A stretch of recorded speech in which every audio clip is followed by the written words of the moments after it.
Bonjour amis de TVADP et bienvenue dans cette nouvelle émission, le puzzle de la vérité. Alors aujourd'hui, c'est un jour un peu particulier parce que j'ai deux invités. Et les deux invités ont ce qu'on appelle, on va dire, un débat ou un entretien complémentaire. Donc là, le premier qui est arrivé, c'est lui que je vais faire parler parce que il devait être le deuxième, mais la situation fait qu'il va être le premier. Est-ce que Monsieur Michel Chanu, il est dans le quartier? Ouais, il est là. Bonjour Michel, comment vas-tu? Salut Christophe. Ouais, la chronologie des choses, elle va peut-être être un peu changée. Alors bonsoir à toi. Bonsoir à Franck qui nous écoute. Et puis bonsoir à vous tous. D'accord. Écoute, tu vas commencer de parler de la chose, du sujet dont on avait euh, avec Franck, d'accord, qui viendra tout à l'heure, qui prendra le relais. Donc on verra comment ça va se passer, mais tu, tu abordes quand même le sujet puisque tu es le premier arrivé. Donc on y va, c'est parti. On y Tu te va, ça présentes, s'il marche. te plaît. Tu te présentes en 30 secondes parce que les gens vont finir par te connaître, d'accord? Et puis après, Ouais, tout le monde me connaît. Je suis un bas normand qui depuis 35 ans a eu un parcours un peu particulier. J'ai rencontré des embûches de manière économique dans ma vie. Et puis tout ça m'a conduit à faire de la recherche, à essayer de comprendre. Et puis aujourd'hui, mon cas personnel, je m'en fiche et je m'en contrefiche. Et aujourd'hui, je suis plus à faire de la recherche pour l'intérêt général. bon, Voilà, je suis plus là-dedans. c'est une belle mission. C'est une belle mission. Voilà, c'est une mission en fait. Bon, Et puis toi, tu as une mission et moi, j'ai une émission. Donc, comme ça voilà. fait un complément. Ça fait un complément. Donc, aujourd'hui, tu nous parles de quoi, alors, du coup, Michel? Et ben là, on va parler un petit peu. Alors ça, avec Franck, c'était très intéressant parce que lui, il a rencontré aussi des problèmes, mais avec Ouais. des gens qui ont une stature tout à fait particulière, puisque c'est des gens en face qui mêlent le duc de Luxembourg, des gens comme Jean-Claude Juncker. Donc, il est beaucoup plus aux prises, en prise directe avec ces gens-là. Nous, on l'est tout autant avec nos affaires de tribunaux de commerce, mais les gens n'ont pas encore fait le lien. Mais lui, donc c'était pour ça que il m'avait demandé, il me dit Michel, ça serait sympa que tu interviennes et tout. Donc c'est à sa demande que je suis venu ce soir. Voilà, donc j'ai essayé de vous expliquer un petit peu tout ça. Je vais vous expliquer des généralités, et puis j'espère que ces généralités-là feront consensus. Puis après, on ira beaucoup plus sur le cas perso et particulier de Franck. D'accord, ok. Bon, écoute. Voilà, donc je pense que notre société aujourd'hui rencontre un problème majeur, un et un seul. Je pense que c'est le problème primordial de notre société. En fait, c'est l'accaparement et la spoliation des richesses par une minorité. Ouais. La concentration des richesses dans une petite poignée d'individus. Ouais, c'est une belle synthèse. Non, mais c'est ce qu'on a c'est le plus Ouais. dangereux. C'est ce Ouais. qu'on a. Il n'y a rien qui justifie ça. Il n'y a Ouais. rien qui justifie qu'une minorité concentre la majorité des richesses. Alors, C'est pour, contre nature. pour tout te dire, dans ce que tu viens de dire là, c'est à peu près la même chose qu'a dit Pierre Barnerias hier dans le Mégaton. D'accord? Donc, tu Tu vois, on se rejoint. confirmes. Voilà, bien sûr. Vas-y. On n'a pas pris les mêmes chemins, mais on arrive à la même conclusion.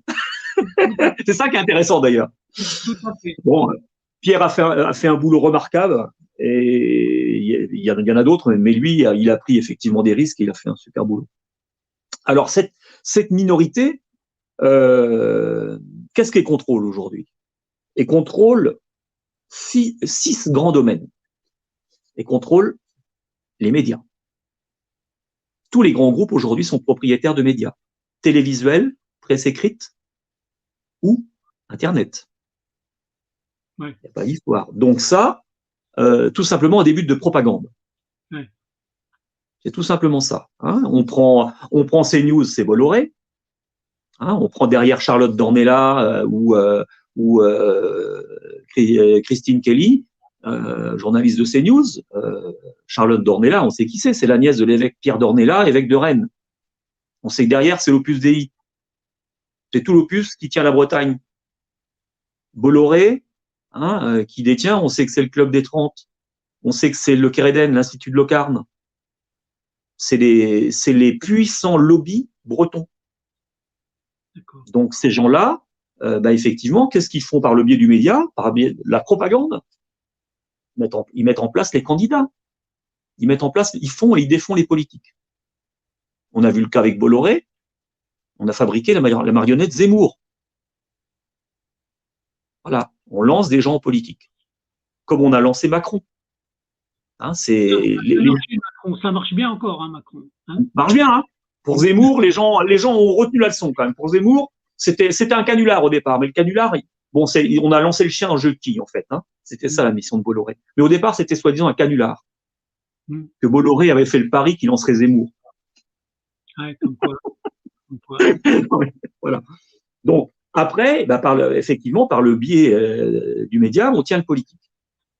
Puis ensuite, par le biais du média toujours, on donne l'envie de consommer aux gens, on leur donne le fil conducteur, qu'est-ce qu'ils doivent acheter, qu'est-ce qu'ils doivent consommer, comment ils doivent vivre.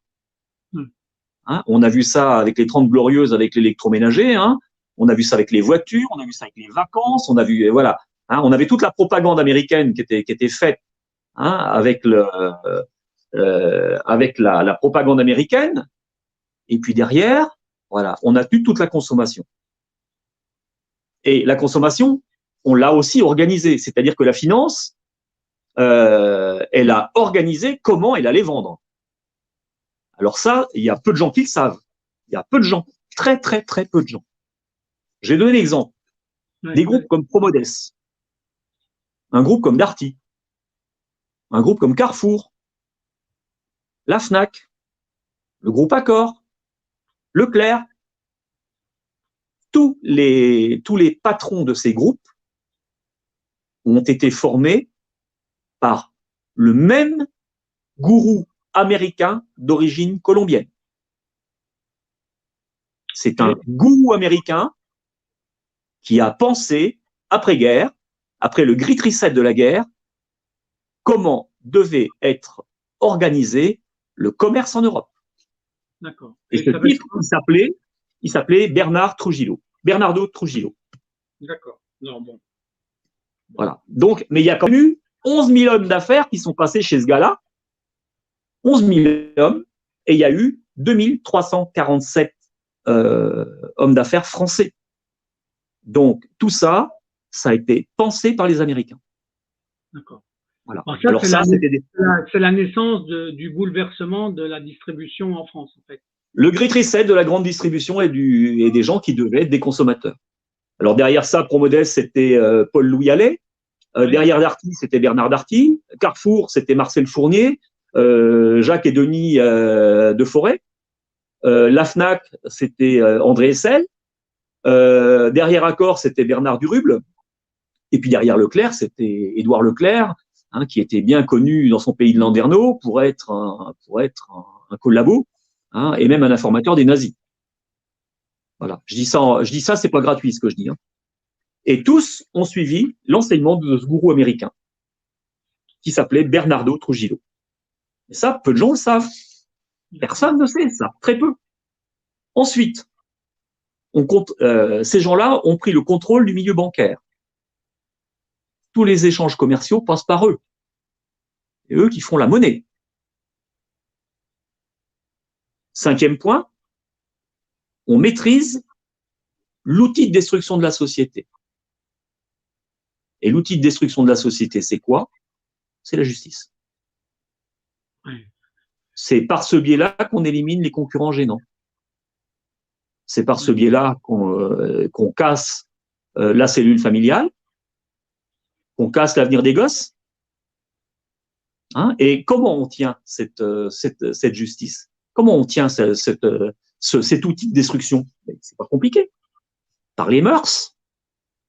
On sait très bien qu'il y a des magistrats qui ont effectivement un certain nombre de déviances. Elles sont connues de tous ces gens-là. Donc on les tient par les cassettes. On les tient par les réseaux. Les réseaux d'influence comme la franc-maçonnerie, on sait tous. que la plupart des magistrats en France sont francs-maçons. C'est un secret de polichinelle, ça.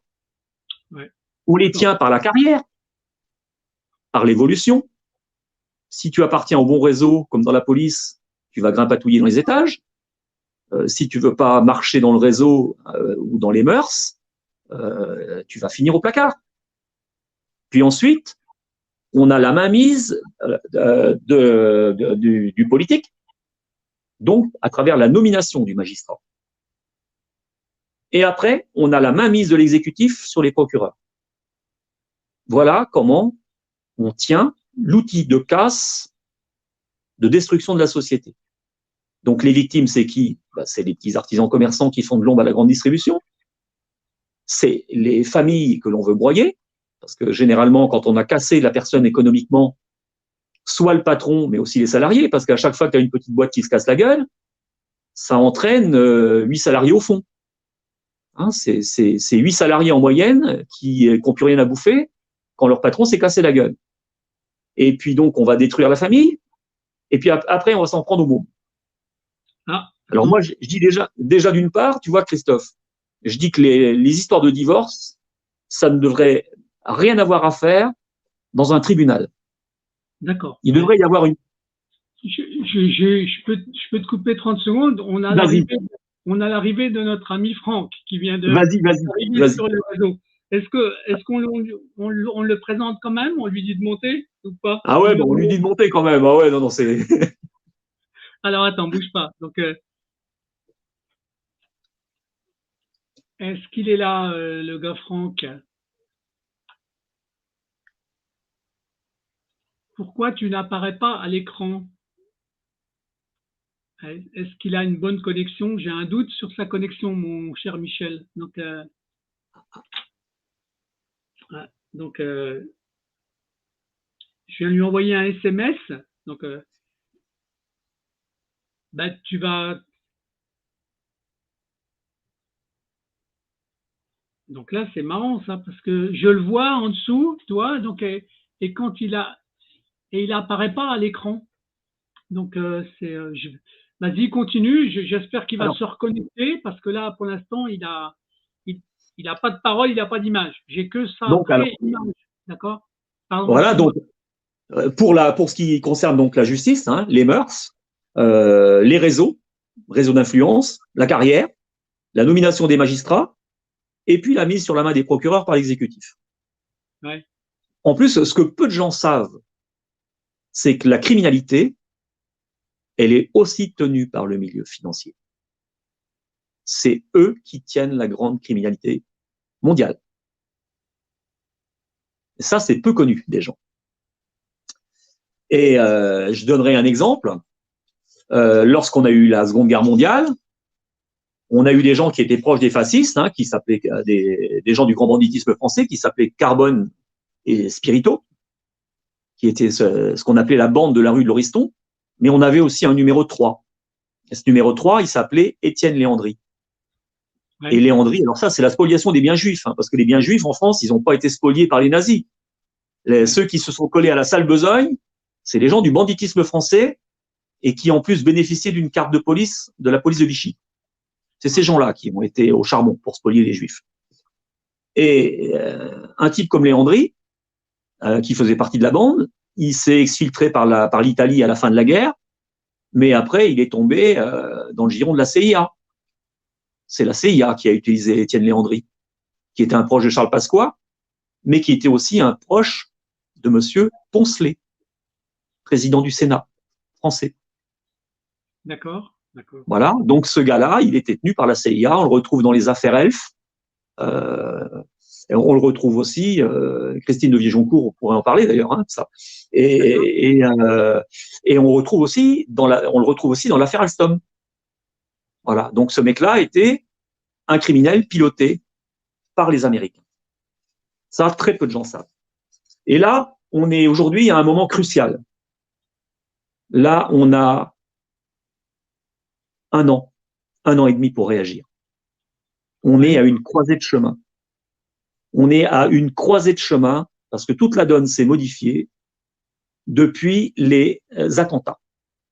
C'est-à-dire que là, ce que la finance veut faire, ce que ces gens-là veulent faire, c'est mettre la main sur notre liberté. Ouais. Et ça, on a eu ça par le biais de la fabrication des attentats sous faux drapeaux. Tout ce qu'on a eu comme attentats qui ont émaillé les années écoulées, tout ça qu'on a attribué à des islamistes, entre guillemets, tout ça a été orchestré par les services secrets. Ça, si vous décortiquez les attentats, toute la série d'attentats, c'est cousu de fil blanc. Alors, derrière ça, vous avez la perte de nos libertés individuelles par l'état d'urgence. Oui. Donc, aujourd'hui, l'état d'urgence, il est permanent. Oui, ce qu'on avait dans les mesures d'exception. Et ces attentats, ils sont venus quand on s'est attaqué à la destruction du droit du travail, quand on a détruit les lois du travail en France sur demande de l'Europe, le fameux plan El Khomri. La loi El Khomri, on savait très bien que certains syndicats allaient bouger. Et les syndicats allaient même se trouver débordés par leur base. Donc, on a mis l'état d'urgence pour que personne ne puisse bouger après l'utilisation du 49.3 par l'Assemblée nationale. Ensuite, on a quoi? On a eu la privation de nos libertés par le biais du médical. Ça a été l'affaire du Covid. Le Covid, ça a été ce qu'on ne pouvait pas poursuivre avec l'état d'urgence et avec les attentats, parce que les gens commençaient à comprendre. Donc là, on a commencé à utiliser la pandémie pour commencer à s'attaquer premièrement au contrôle de nos données médicales. On a voulu quelque part clanifier, faire des clans, libaniser la France. Alors on a déjà les clans ethniques, les clans communautaires, mais là maintenant on a les clans des pros ou anti-vax, divisés pour mieux régner. Et ensuite la mondialisation qui a culbuté les frontières, eh bien le Covid les a replacées les frontières. Puisqu'aujourd'hui, on va avoir un contrôle de nos déplacements avec un QR code. Donc, on est en train d'en refabriquer des frontières. Et en plus, on a mis en place, ça n'a jamais été fait par le passé, des moyens répressifs considérables. Jamais, au grand, jamais, on a connu un tel mouvement de répression en France. Même lors de la guerre d'Algérie. C'est la première fois qu'on a une dimension répressive de telle ampleur. Qu'est-ce qu'on est en train de faire en France? On est en train de créer une police privée. C'est-à-dire qu'on est en train d'encadrer les professions de sécurité. On a créé ce qu'on appelle le SNAPS. Et tout ça pour, en fait, déléguer des missions de police à ces boîtes de sécurité. C'est la privatisation policière. Derrière ça, vous avez un éminent franc-maçon, le grand maître du Grand Orient, Alain Bauer. Et en fait, Bauer, quand je vous parlais des attentats tout à l'heure, est-ce que vous vous rappelez des affaires de Tarnac?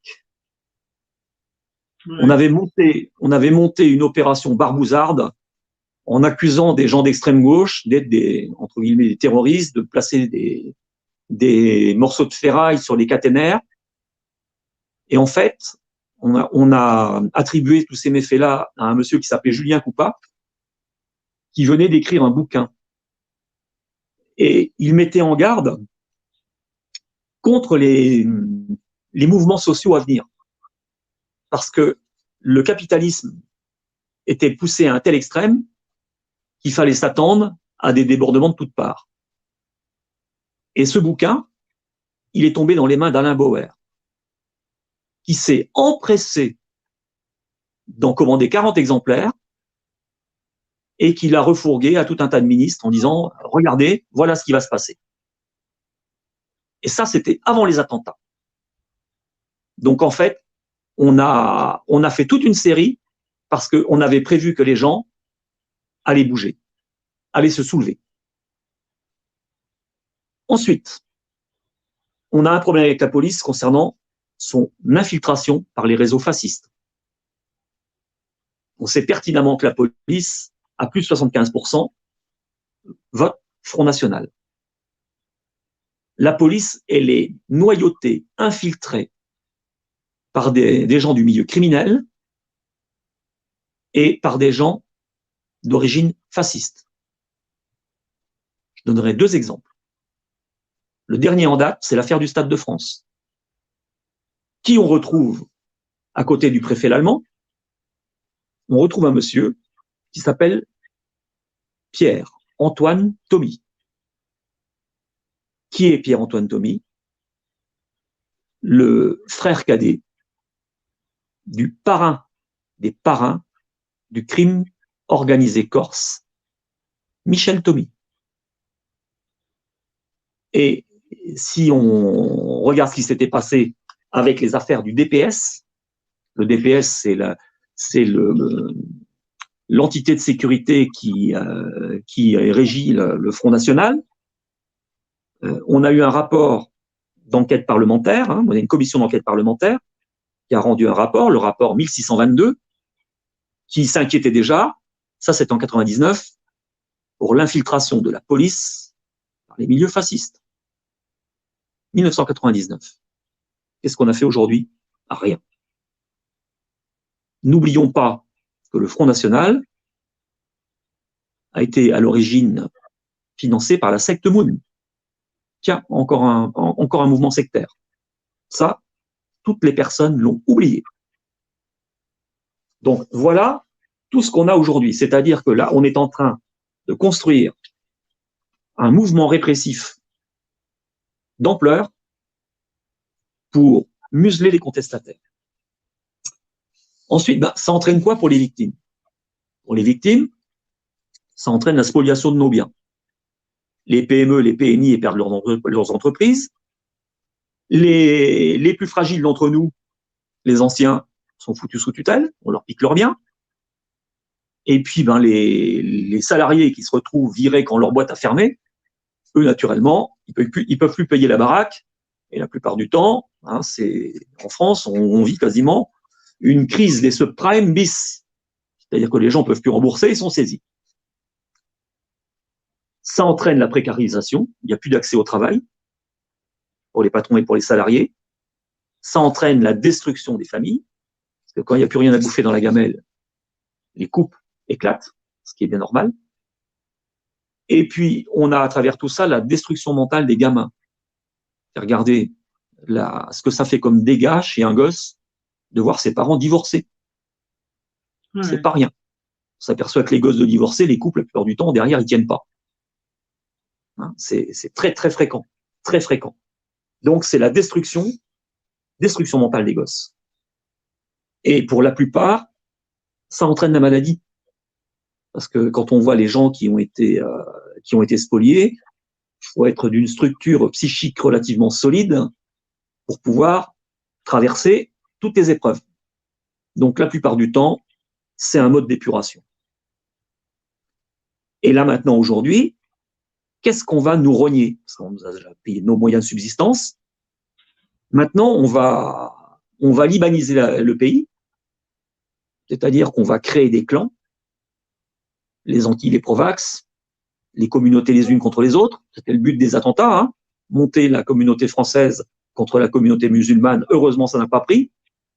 Heureusement, on a des quartiers qui ont été relativement intelligents, qui n'ont pas fonctionné dans le piège à con.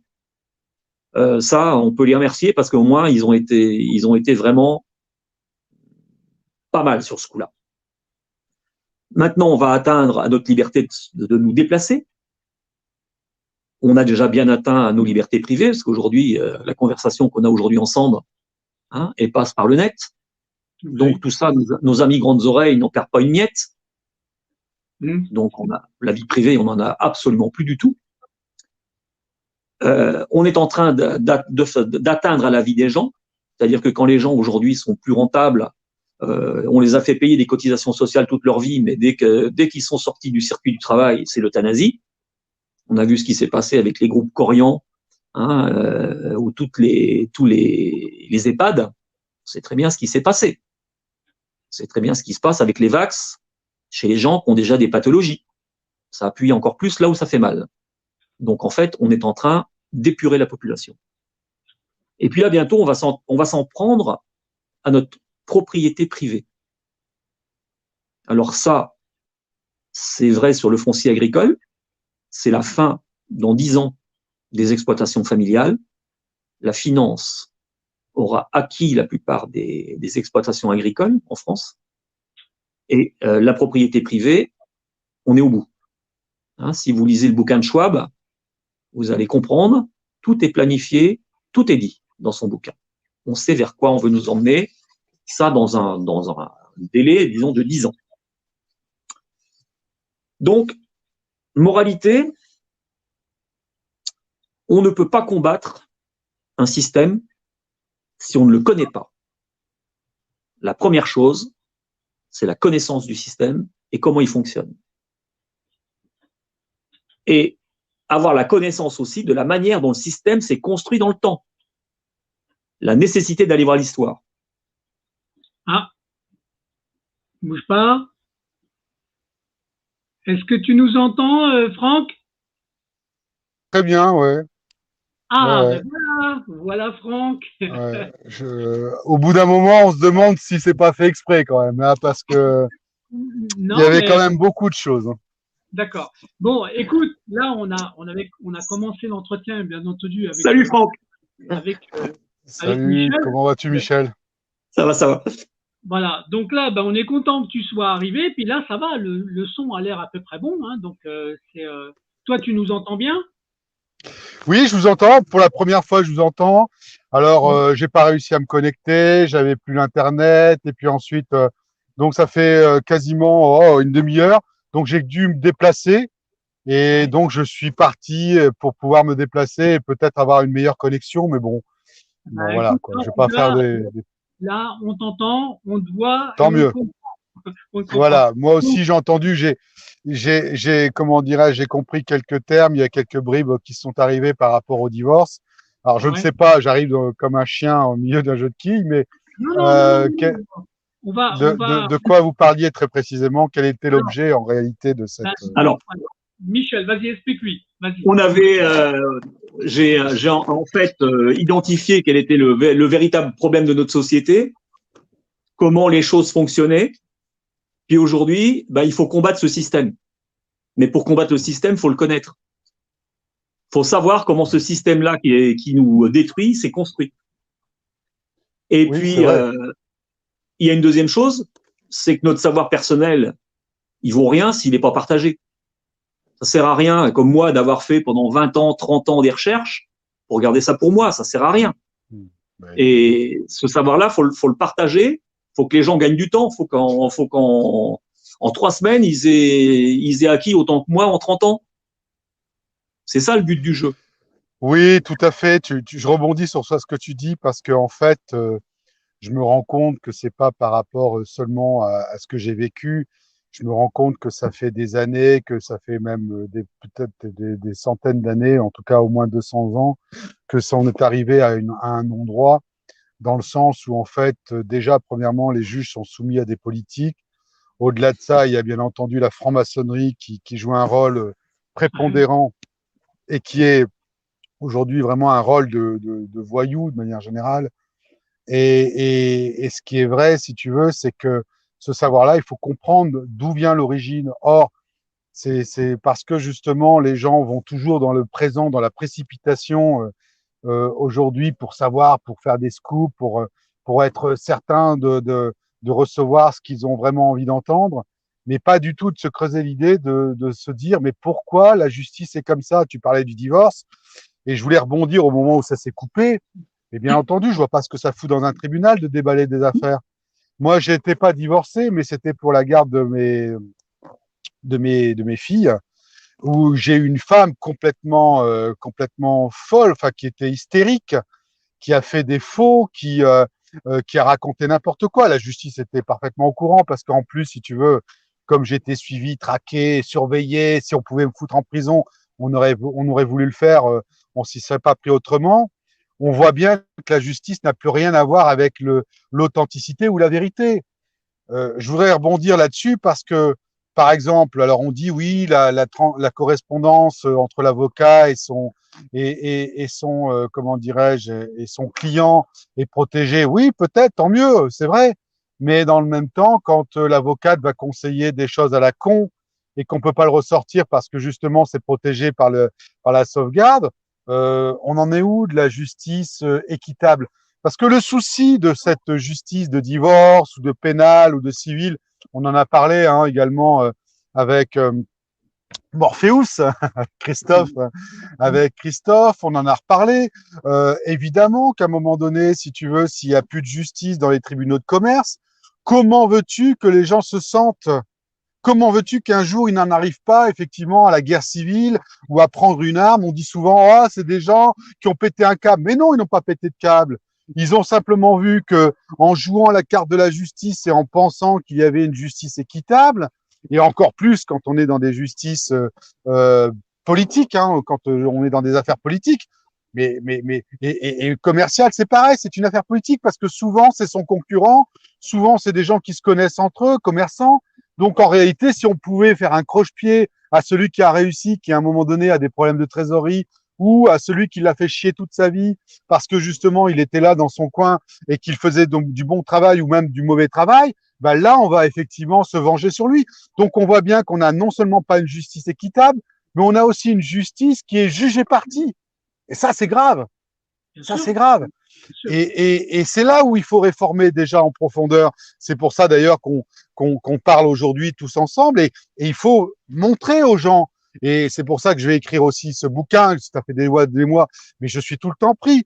C'est-à-dire que je suis pris, par exemple, je donne un exemple parce que c'est intéressant l'acharnement qu'ils ont contre moi, qui va se terminer d'ailleurs très certainement par la mise en prison de procureurs et de juges.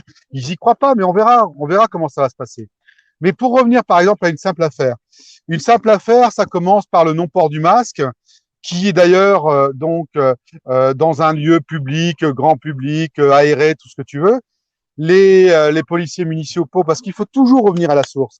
Les policiers municipaux ont été appelés, comme d'ailleurs dans cette affaire, il y a eu l'introduction, le biais des polices municipales quand les policiers ne pouvaient pas intervenir. Donc il y a non seulement quand la police ne peut pas intervenir, il y a la police municipale, mais parfois il y a même des surveillants, des gens qui sont payés. Actuellement, c'est comme ça que ça se passe. Ils payent des gens pour pas être en direct et puis dire non, mais on les connaît pas ces gens-là, parce que tout le monde est surveillé.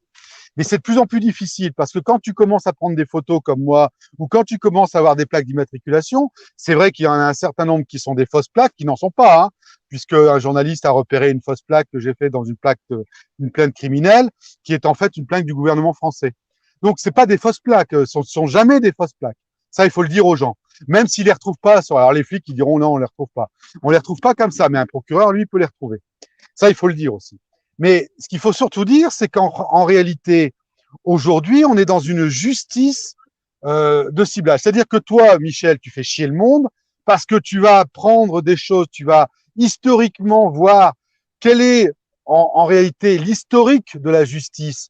Et donc, tu vas faire comprendre aux gens, tu vas les faire comprendre qu'en réalité, la justice n'a rien à voir avec une justice équitable, mais qui a à voir avec une longue tradition de dire on va faire comme ça parce que c'est comme ça qu'on a appris, et puis surtout parce que derrière, éventuellement, ils recevront un fax du ministère de l'Intérieur, de la Justice, en disant non, il faut pas faire comme ça. C'est arrivé, je reviens à cette histoire de FOMAS, donc c'est des voitures qui m'ont suivi, des gens qui savaient que j'étais là, donc ils ont appelé les flics municipaux qui n'ont jamais rien fait à cet endroit-là, ils m'arrêtent, je conteste, il y a des choses très graves qui se passent par rapport à une autre personne qui est là, c'est-à-dire ils manquent de respect, ils font n'importe quoi, mais c'est quand même allé en justice, mais avant ça, j'avais découvert qu'en réalité, j'étais sonorisé dans ma chambre. Avant d'être sonorisé dans un néon, j'avais été sonorisé dans une lampe où là, c'était une caméra carrément. Donc, en fait, on voyait comment je baisais avec ma copine, on voyait ce que je faisais toute la journée, on voyait, enfin, vous voyez où on en est, quoi. C'est ça, la justice en France.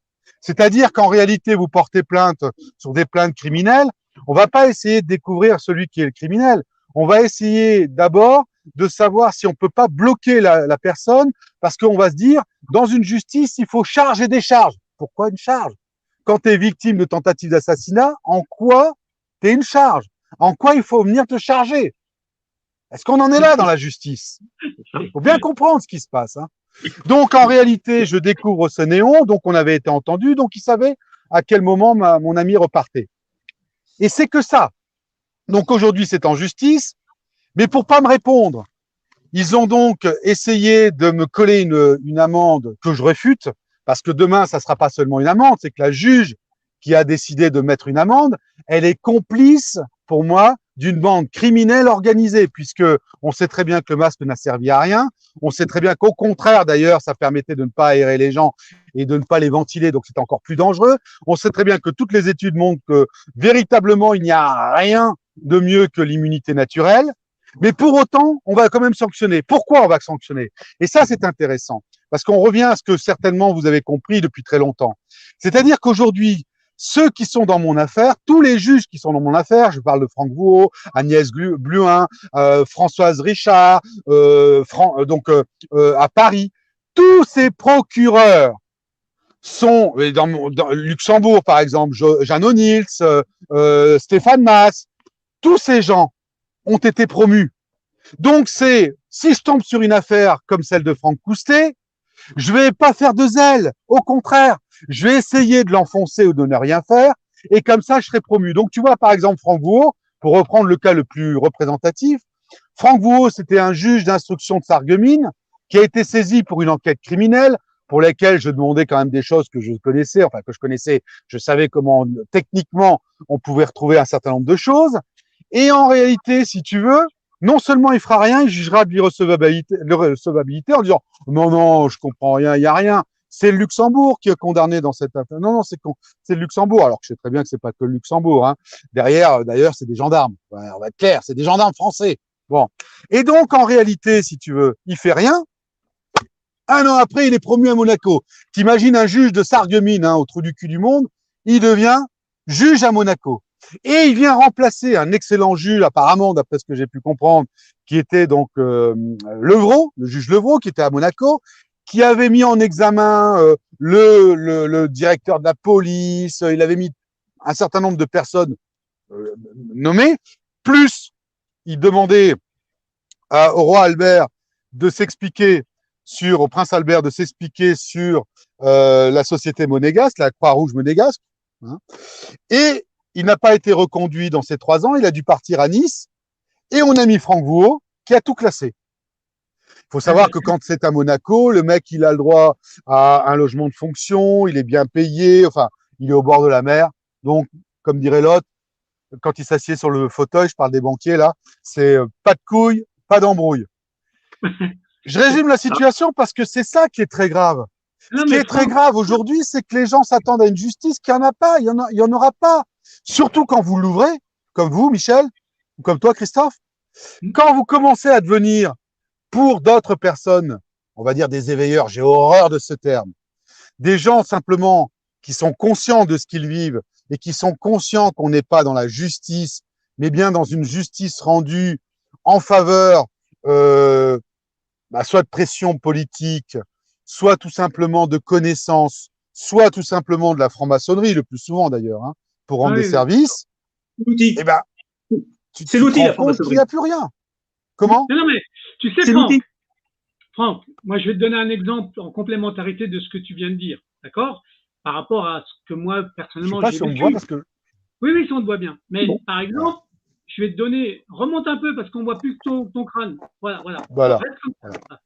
Ce que je voulais te dire, c'est qu'il y a un type, par exemple, de condamnation que moi j'ai vécu, je ne savais même pas que ça existait. Je vais te donner un exemple. J'ai attaqué un mandataire judiciaire, d'accord? Je l'ai accusé, j'ai fait des plaintes. Et comme tu le disais tout à l'heure, quand on est la victime, ils font tout pour que tu deviennes coupable. D'accord? Exactement. C'est la mécanique. L'inversion accusatoire, on appelle ça. C'est ça. On est tout le temps dans l'inversion accusatoire. Mais moi, j'ai vécu c'était en 2018, d'accord? Quelque chose de pas vieux, du coup.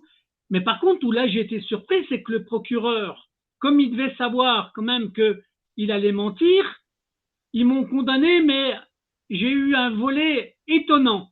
J'ai été condamné à une amende de 10 000 €, mais avec sursis. Avec sursis.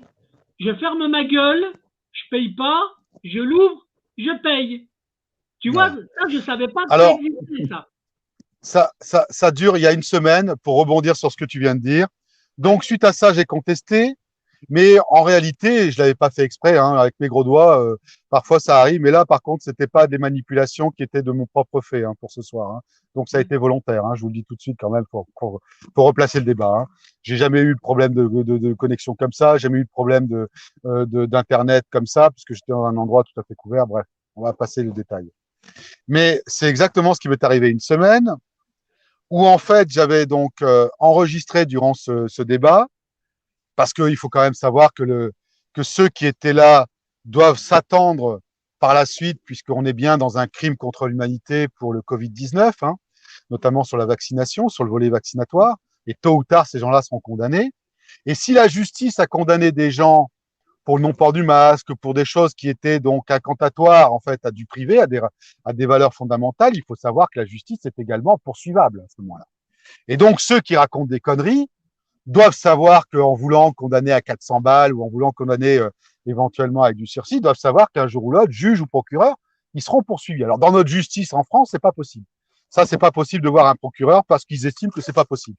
Bah, ça doit, à l'avenir, ça sera possible. Je vous le dis tout de suite.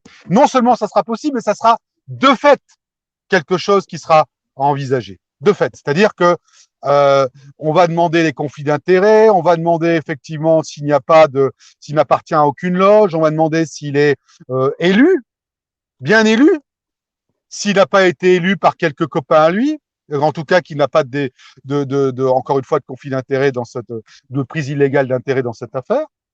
Et ces gens-là doivent savoir qu'ils seront poursuivables comme un simple citoyen parce qu'ils ont menti.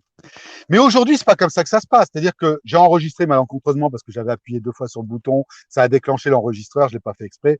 Et à la fin, on va dire, ah, vous avez enregistré, c'est pas légal. Dans tous les tribunaux, on enregistre aujourd'hui. On a le droit d'enregistrer. Aux États-Unis, on a le droit d'enregistrer. On a le droit. Et même à la Cour européenne, on a le droit d'enregistrer. Enfin, on a le droit d'enregistrer dans certains pays d'Europe, en tout cas.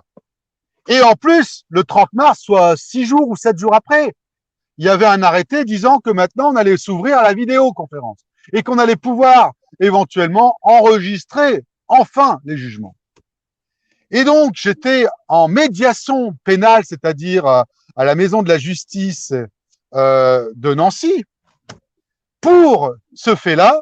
Et on m'a demandé, pour rebondir avec ce que Christophe disait, voilà, donc vous avez enregistré une conversation qui n'aurait pas dû être enregistrée. Je dis oui, enfin depuis le 30 mars, hein, on peut le faire. Ah oui, il dit pour certaines choses c'est vrai, mais pas pour tout. Je dis on a le droit d'enregistrer. Je dis moi c'est pour conserver, hein, c'est pas pour diffuser. Par contre, un jour ou l'autre, il faut s'attendre bien sûr à ce que ces gens qui ont raconté n'importe quoi puissent être poursuivables. Et là il dit donc vous avez enregistré, ça a été effacé immédiatement, mais il me conserve un téléphone depuis 3 mois. Sur quel motif on ne sait pas. Ils n'en ont pas donné. Ni à mon avocat qui n'a pas pu, qui n'est pas allé plus loin, ni à d'autres. Et là, il me dit, bah écoutez, donc, en fait, donc ça a été effectivement effacé sur le coup, donc il n'y a plus rien, donc j'aurais dû récupérer mon téléphone. Mais là, il dit, oui, alors il faut vous dessaisir de votre téléphone pour le donner à l'État. Je dis, quoi? Il n'avait même pas terminé que j'ai dit non. Vous savez ce qui se passe? Je vais vous dire ce qui se passe dans la réalité, parce que les gens vont encore dire, non, je vais vous dire ce qui se passe. En réalité, c'est à double sens. C'est-à-dire qu'ils ont fouillé de manière totalement illégale dans mon téléphone, puisque j'avais donné le code PIN, parce que c'est une obligation. Parce qu'on est dans un état de surveillance. Hein. Ça fait partie de tout ce qu'on veut au niveau du monde, hein, du nom, hein, du fameux nom. Hein. Réveillez-vous, je le dis depuis déjà très longtemps, mais c'est ma phrase, réveillez-vous. Ça fait partie de cette surveillance de masse qu'on veut faire. Ça veut dire qu'en fait, vous n'aurez plus rien où vous vous cachez, vous n'aurez plus rien pour vous déjà, mais vous n'aurez plus d'endroit pour vous cacher, vous n'aurez plus de discrétion, vous n'aurez plus de vie privée, vous n'aurez plus de vie de famille d'ailleurs. Tu valides complètement. C'est ça qui veut arriver d'ailleurs en prenant les enfants. Et tu valides complètement ce qu'on vient de dire tout à l'heure. Tu valides totalement. Voilà, sans l'entendre. Donc ça montre bien que ça n'a pas été goupillé ou synchronisé. Sans l'entendre, parce que c'est du réalisme, c'est du vécu. Alors je vous raconte. Ils ont dû très certainement voir un truc là-dedans. Alors attention, il n'y a rien hein, dans mon téléphone, c'est uniquement des photos de mecs qui me suivent, qui me surveillent, des vidéos, des conversations, des choses comme ça. Hein, il n'y a rien de. Mais ils ont dû peut-être pouvoir prendre quelque chose qui permettrait de m'agripper, parce qu'ils cherchaient que ça. Ils cherchaient pas à découvrir la vérité. Ils la savent, ils savent que c'est eux qui sonorisent. Donc ils ont dû découvrir quelque chose et ils disent comme ça sera remis à l'État. Si vous le donnez à l'État, bah on pourra toujours vous poursuivre ou un jour on ressortira cette fameuse conversation que vous n'aviez pas à faire, qui est bien sûr contre moi. Mais le double sens, c'est surtout le fait que comme j'ai des photos d'un certain nombre de gens qui sont des gens, alors on va le dire parce que là aussi il faut pas être dupe, ce ne sont plus des policiers parce qu'ils en ont tellement fait qu'aujourd'hui ils prennent des personnes interposées, des surveillants pour lesquels ils donnent soit de l'argent, alors pas la police, mais ils vont, par exemple, donner un service contre un autre, parce qu'on en est dans le troc. Et donc, on vous dira, mais qu'est-ce qu'il a à voir, ce mec-là?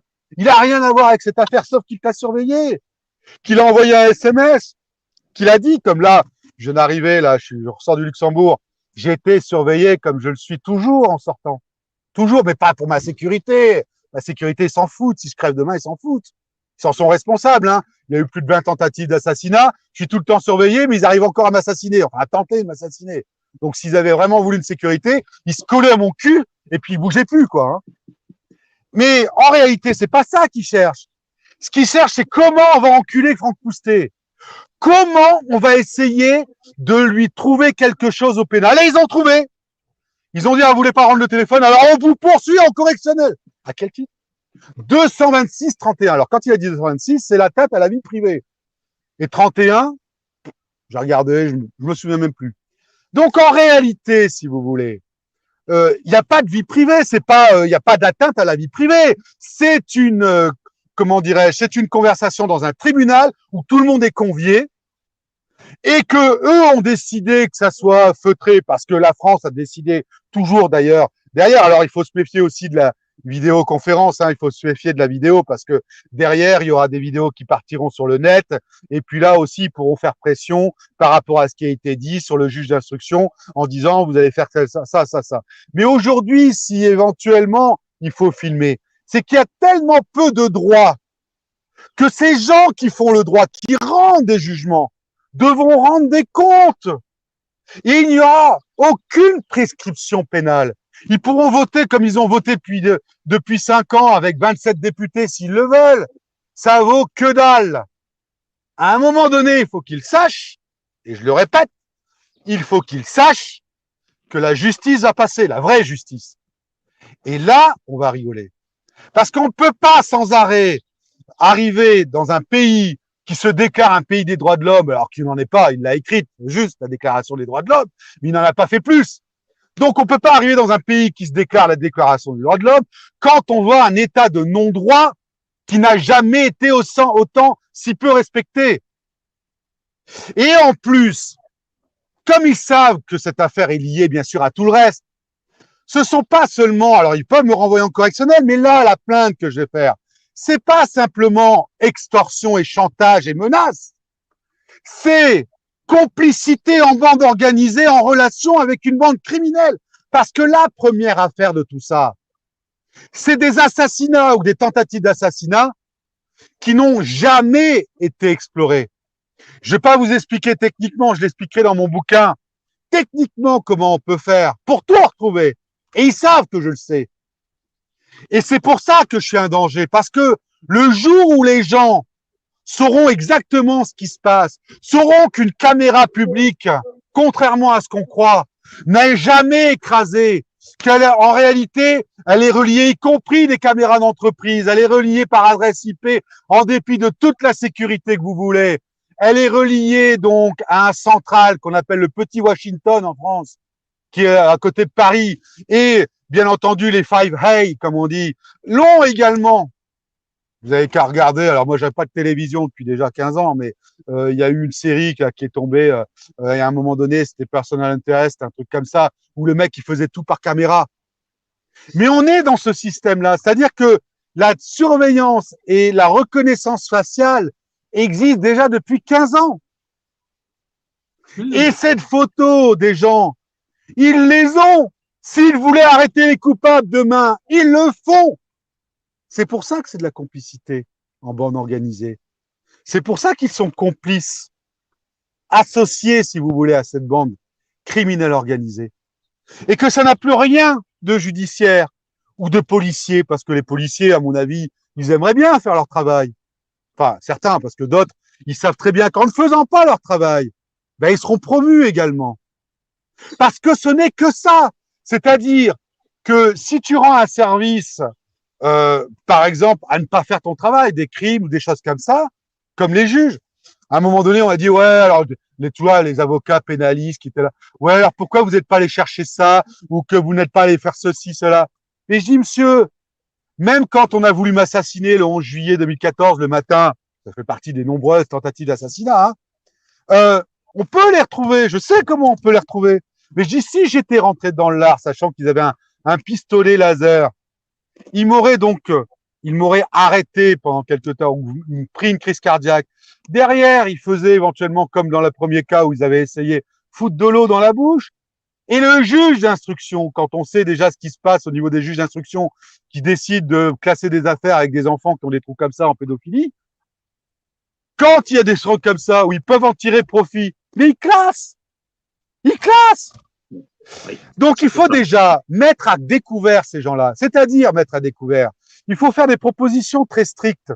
C'est qu'aujourd'hui, on va faire un site, pas ici, pas en France, mais il faut faire un site sur le fait que, par exemple, dans des affaires, on va noter les juges avant qu'ils soient élus, avant qu'il y ait, un grand ménage. On va noter les juges et tous ceux qui ont quelque chose à reprocher factuellement, avec des choses, choses graves. Tous ceux qui ont quelque chose, on saura que c'est vrai que ça sera trié. Déjà, c'est un premier pas. C'est-à-dire que des gens comme Franck Vouault n'ont plus de raison d'être juges. C'est poursuite et arrêt immédiat. Arrêt immédiat. Et s'il était connu, et si les gens allaient comme référencement, comme site, aller sur les sites, voir les procureurs qui ont, par exemple, arrêté des gens, des gilets jaunes, pour les enlever leurs droits civiques alors que les mecs, ils manifestent. Ben, ces procureurs ne peuvent plus être procureurs. Et ils doivent partir, virés, condamnés, et plus jamais revenir dans la justice. Il faut remettre la justice des citoyens. Aujourd'hui, c'est devenu une justice technique. C'est-à-dire que, par exemple, dans un procès pénal où tu as le droit de prouver par n'importe quel moyen, ah ouais, mais attendez, vous n'avez pas prévenu que vous l'avez enregistré, donc c'est pas valable. Ben non, mon con. Si je lui avais dit que je l'enregistrais, il est évident qu'il n'aurait pas parlé, ce abruti. Donc, on voit bien ce qui se passe.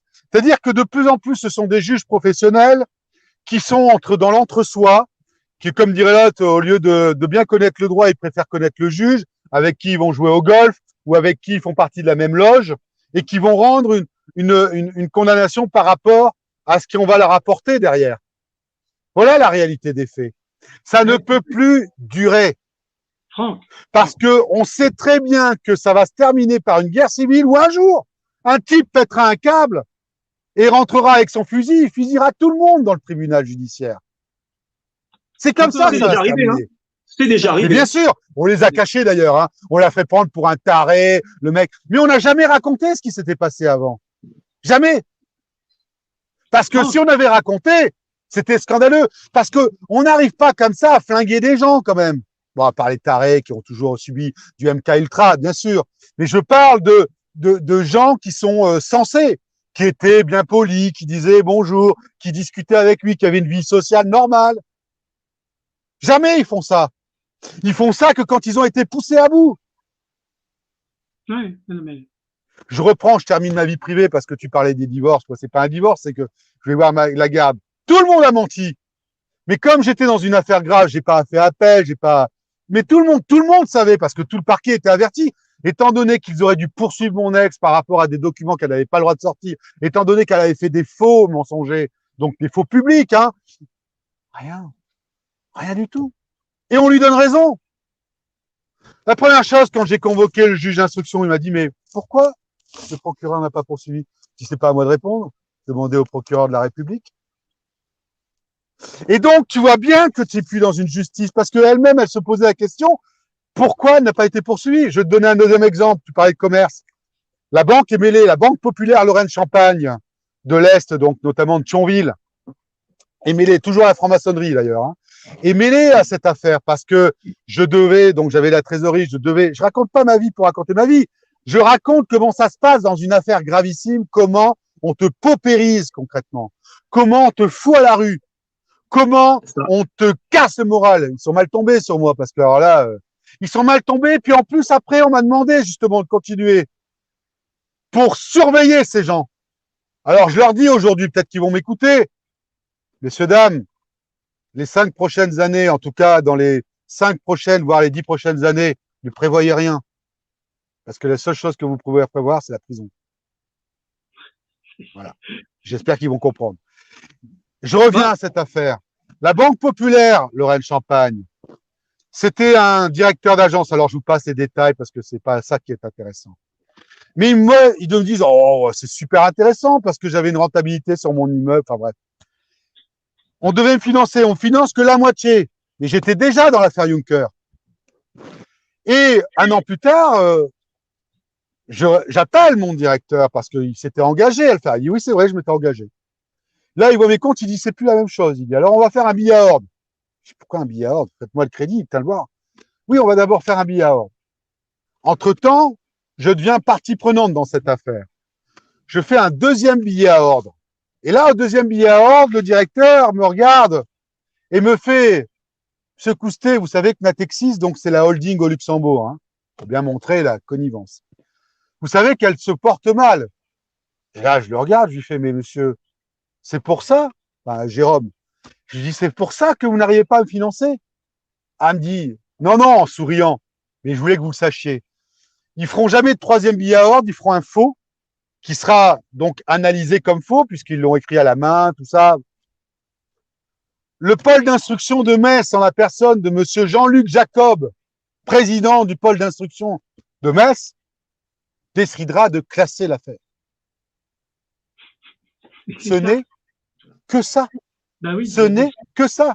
Ces gens-là, c'est prison à vie et tout ce qu'ils ont gagné dans leur vie, allez, retour à l'État. Parce qu'on ne peut pas vivre comme ça en se disant je vais cingler parce que je vais avoir de la promotion et gagner sur tous les tableaux en disant moi, j'ai la force ultime, je peux faire ce que je veux, j'ai la force publique avec moi. Bah non, justement non. Vous représentez le peuple, alors vous n'agissez plus pour le peuple au nom du peuple. Vous agissez pour votre gueule quand ça vous intéresse et puis basta. Voilà, c'est pour votre gueule, pour ce que ça peut rapporter et bien entendu, derrière, c'est la volonté de sanctionner positivement ou négativement des personnes. Ça n'a rien à voir avec la vérité, ça n'a rien à voir avec une justice authentique. Voilà la vérité. Franck, je voudrais te dire un petit truc qui complète ce que tu es en train de dire. Un mécanisme, parce que j'adore les mécanismes tels qu'ils se mettent en place. Mais avec tous les témoignages que je fais avec les gens qui parlent, parce que le but, c'est justement que les gens finissent par comprendre. Tu as un petit mécanisme qui est très particulier, que tu retrouves partout. C'est quand tu es victime, puis que tu déposes plainte pour faux en écriture, quel que soit le faux, d'accord? Parce que des faux, il y en a partout, tu es d'accord avec moi, c'est pas toi qui... Oui, eh bien, la mécanique judiciaire, elle met automatiquement en inversion, tu deviens coupable.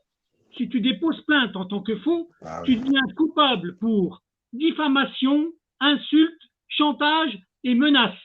Ça fait que toi qui es victime, qui dépose plainte, tu deviens coupable par le biais de la même justice. C'est quand même... Et ça, tu le vois partout. C'est fou, hein. C'est comme ça. Parce que, comme d'ailleurs je l'ai su très vite, j'ai compris très vite le mécanisme, hein, c'est un mécanisme connu dans tous les services, hein, notamment d'ailleurs c'est très usité par les Américains, hein, on l'a vu avec différents de Frédéric Antucci, là. C'est-à-dire que pour réduire la gravité, on l'a vu avec Donald Trump, hein, par exemple, hein, pour réduire la gravité de ce qui se passe sur le cas Biden, par exemple, où on sait que le fils est un pédocriminel, qui se drogue. On a retrouvé son portable avec les mails dedans, mais il se croyait au-dessus de la loi, puis son disque dur a été copié. Donc, enfin, la justice a ouvert les mails, donc il risque quand même d'être condamné. À mon avis, il est déjà en prison, hein, mais bon. Je pense que là, on vit un grand cinéma aussi pour faire prendre conscience aux gens de ce qui aurait pu se passer. Mais bon, je pense qu'il va quand même falloir se remuer, hein. Donc, ils sont obligés, comme là, Donald Trump va être jugé par rapport à l'histoire du capital, alors que c'est pas lui qui est allé demander aux autres d'aller rentrer comme ça, quoi.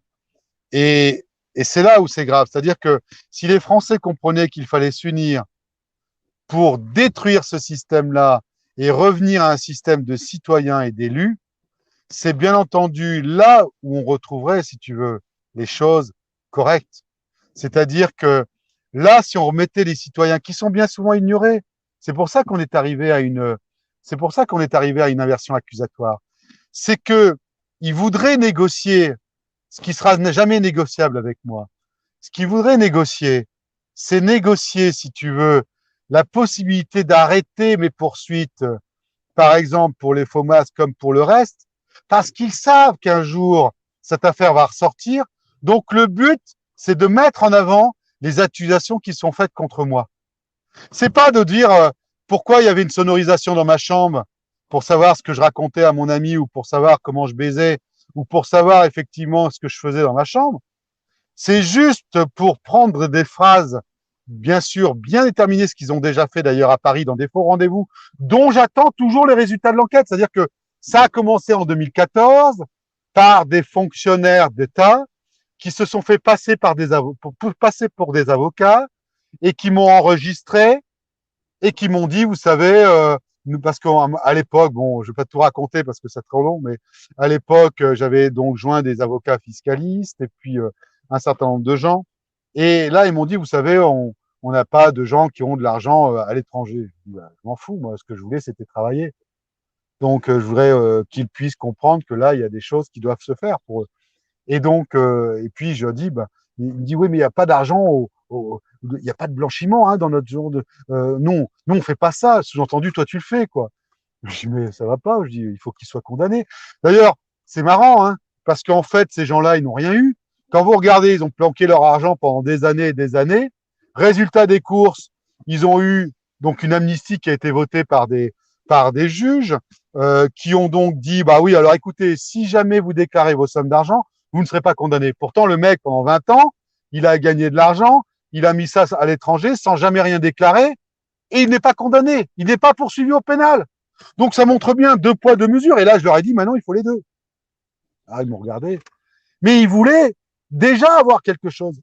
En fait, on s'aperçoit que les premiers, en réalité, les premiers criminels, c'est l'État.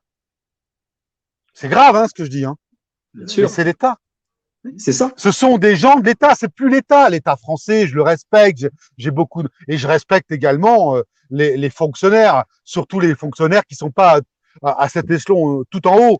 Ces fonctionnaires qui font le travail, le vrai travail, qui eux voient ça passer. Il y a une chose qui sont catastrophique. écœurés.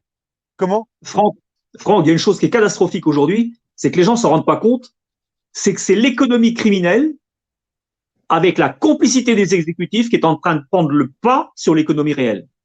Attendez. C'est le crime qui fait aujourd'hui. Mais faut arrêter à un moment donné. Je suis fiscaliste international, je me suis toujours tenu à jour. Hein, Donc, on parle de McKinsey et on parle des Véran. Mais Véran, qui a été élu, je sais pas comment d'ailleurs, mais Véran, comme Macron, comme d'autres, comment aujourd'hui il n'existe aucune sûreté? C'est-à-dire qu'en réalité, c'est des traçages, c'est des transferts, donc tous les codes SWIFT, on les a. Donc, même si tu le mets dans un paradis fiscal, que tu le mets après, si tu veux, on les retrouve toujours. De quoi l'on parle aujourd'hui? D'ailleurs, c'est pour ça qu'il y a les Paper Leaks, il y a eu les LuxLeaks, il y a eu tous ces gens-là. De quoi l'on parle?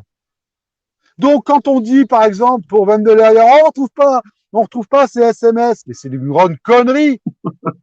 Le serveur, il est là, quoi. Allez au serveur et vous les aurez, ces SMS. Même si elle les a effacés sur son portable, putain. Ça, les gens ne le savent pas dans la majorité des cas. Donc, on est en train d'abêtir les gens. On est en train de les prendre pour des cons. Et les gens disent, ouais, ça va, la justice est sauvée. Elle a effacé ses messages, on peut plus le voir. Bien sûr que si, qu'ils peuvent le voir. Une commission rogatoire va tout de suite le trouver. Tout de suite. Non, mais c'est ce que tu dis, c'est à force de le C'est dire ça qui est grave. que ça va rentrer dans la tête des gens. Hein. D'où l'intérêt de le dire, de le redire. Mais je sais pas si ça va rentrer dans la tête des gens. Si, Je crois qu'à un moment donné, et en plus depuis les vaccins, ils sont un peu marboules. Je pense qu'à un moment donné, les gens ne croient plus, quoi. Ils veulent plus être. On leur fait tellement peur, on leur fait tellement croire des choses que ils peuvent pas se remettre en cause. Parce que se remettre en cause, c'est vivre différemment et croire autre chose. Et ça, c'est difficile parce que comme ils sont tellement formatés par la télévision qu'ils ouvrent tout le temps, même s'ils disent ah ouais mais je la regarde pas, mais elle est jamais éteinte, donc ils écoutent en fond de course. Il y a des messages subliminaux aussi qui transparaissent. Ça aussi les gens ne le savent pas. Donc en réalité, si tu veux, ils sont complètement formatés les gens, mais complètement formatés. Alors il y a des épisodes qui arrivent. Il y en a un en exemple qui est arrivé cette semaine, hein, d'accord, ou la semaine dernière. C'est avec l'ancien juge à la retraite qui s'appelle Butin, qui a parlé de son livre et qui a parlé du dysfonctionnement de la justice. Ne faites pas confiance à votre justice en France. Bah oui. C'est un moi juge non plus. qui le dit dans un gros média. Moi, je l'ai dit, mais attends, tu sais, tout le monde vient là, et ça montre bien. Non, je rebondis sur ce que tu dis, parce que c'est très intéressant ce que tu dis, Christophe, par rapport à ce qui se passe, par rapport à la doxa. C'est-à-dire qu'en réalité, quand tu as vu Bernard Tapie à l'époque et d'autres, quand ils voyaient qu'il y avait des négociations en cours et qu'il y avait de la crème derrière, ils ont dit, ah, moi, je fais confiance à ma justice. Parce que s'il n'avait pas dit ça, il n'aurait rien eu. Tu comprends? Parce que c'est la justice qui a force publique, force d'ordre, alors qu'elle a été simplement mandatée, confiée. Hein. Elle ne l'a pas en tant que telle. Elle doit représenter les citoyens, point barre. Elle ne doit pas l'avoir en tant que telle. Et donc, quand tu dis ça, mais moi, ça fait maintenant 4 ans, vraiment 4 ans, et j'en fais une dernière. 4 ans, mais je vous dis, je ne crois plus en ma justice, évidemment. Donc, je terminais pour bien montrer que ces gens ne sont plus dans un déni de justice quand ils ne rendent pas ce que je demande. Ils sont dans une complicité en bande. Ils sont associés en bande organisée. C'est plus du déni de justice au sens de oh non, je veux pas. C'est qu'ils savent. Et parce qu'ils savent, ils n'ont rien fait. Ça devient des associés. Ce sont des malfaiteurs associés à une bande criminelle organisée. Et là, c'est plus les mêmes termes. C'est plus simplement de juger sur de déni de justice. C'est juger comme des criminels. Et c'est 10 ans. Mais ils se disent, oh, ma hiérarchie va me couvrir aujourd'hui. Bah non, pas demain. J'ai vécu plusieurs témoignages comme ça où moi je faisais de la fiscalité et que à un moment donné il y avait des gens qui étaient contrôlés et encore une fois, hein, je suis fier de le dire d'ailleurs, hein, parce que quand le fisc français se penchait sur mes clients, eh ben il y a eu 0 redressement. À côté de ça, j'ai vu des fiduciaires et je donnerai pas un nom parce que ça rappellerait quelques noms connus. Il y a eu 17 clients sur une cinquantaine qui ont été contrôlés. J'en avais 100, il y en a eu 0. J'étais indépendant, moi, tout seul. Je faisais pas n'importe quoi. Eux, ils se sentaient tellement forts dans les compagnies, je vais pas les citer, mais dans les grosses sociétés de conseil qu'ils pensaient qu'ils pouvaient faire n'importe quoi. Premièrement. Deuxièmement, l'inspecteur, il pensait qu'il était très fort face à un indépendant comme moi. Et que là, j'ai dit, il faut aller porter plainte, il faut faire ça, ça, ça, ça, ça. C'est ce que le client a fait. Et là, l'inspecteur a été mis en défaut. La hiérarchie. C'est démerde-toi, Coco, hein. Démerde-toi, Coco. Au début, elle tenait avec lui. À la fin, il n'y avait plus de hiérarchie. Non, on n'est pas au courant. Ah, ce monsieur, ah non, on ne sait pas. Alors, tu vois. Et en réalité, si vous voulez, tout le monde est sur un siège éjectable. Sauf que, avec moi, ils se sont dit, Coustet, il n'a pas de relationnel, il a personne derrière lui. C'est vrai. Enfin, personne derrière moi. Voilà, une histoire. Hein. C'est vrai. Je veux dire par là que je fais partie d'aucune loge. Je suis resté 3 mois dans une loge parce que je voulais apprendre. Moi, je voulais le savoir. Tu vois, toi, tu l'as appris comme ça, Michel. Moi, je voulais apprendre. Donc, là, ce qui m'a toujours plu, c'est d'apprendre. Hein. Tout ce que j'ai fait dans mes années, hein, parce qu'il faut savoir que les gens, il faut qu'ils sachent quand même que moi, j'ai payé mes études la nuit pour pouvoir faire mes études et que j'ai fait tous des diplômes. J'ai plus de 5 troisième cycles derrière moi, dont un master en fiscalité internationale, dont le GESIC à Sorbonne, enfin, de très beau 3e cycle, que j'ai fait en plus de mon travail. Donc, toujours travailler et faire. Donc, je viens d'un milieu social tout à fait ordinaire. Hein. Et ce qu'il faut savoir, c'est que j'ai toujours été intéressé, j'ai toujours voulu me cultiver. D'ailleurs, la preuve, c'est que je me suis mis au droit pénal. Et parfois, j'en sais plus que les avocats. Non, mais vraiment. Je Non, vous mais dirai pas qui, parce que j'en doute pas. si je vais en donner une burne, par exemple, je suis Erdhofer. Une burne. Contactez jamais ce mec-là qui est juste médiatique. En même temps, il passe KBFM. Hein. Si vous voyez ce que je veux dire. Donc, en réalité, si vous voulez, ce qui se passe, c'est que on n'a plus de justice parce que les gens qui feraient leur travail, ils auront un problème de carrière. C'est-à-dire que eux, c'est ce qu'ils veulent faire, c'est carrière. Et que donc, ils rendent des faux jugements, ils vont être promus. Il faut casser cette pyramide. Il faut casser cette spirale en disant que dès qu'il y a quelque chose de louche et que ces personnes comme moi n'avaient pas les moyens d'agir, parce que les avocats aussi ils veulent que du fric, hein. Faut bien comprendre une chose, hein. C'est qu'il n'y a pas que le système judiciaire, l'avocat avec le Zorro qui vient pour vous défendre en disant moi mon client, même le Juan Branco, j'attends toujours qu'il vienne, hein. J'attends toujours qu'il vienne.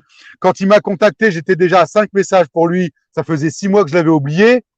Et là, c'est une assistante qui voulait pas prendre un rendez-vous en direct, qui m'a demandé d'aller sur son site. Mais pour aller sur son site et pour prendre rendez-vous avec lui, ça me coûtait 260 € juste pour lui expliquer l'affaire. Excuse-moi, j'ai pas besoin de lui pour lui expliquer l'affaire en ce cas-là. Lui qui se targue d'aller voir les gilets jaunes se défendre. Voilà. Politique, spectacle, showbiz. C'est que du spectacle, ces avocats. C'est ça. C'est tout. C'est que des autres. Alors, je dis pas qu'il fait pas d'affaires, contrairement qu'il fait pas les gilets jaunes, mais c'est que pour les médias.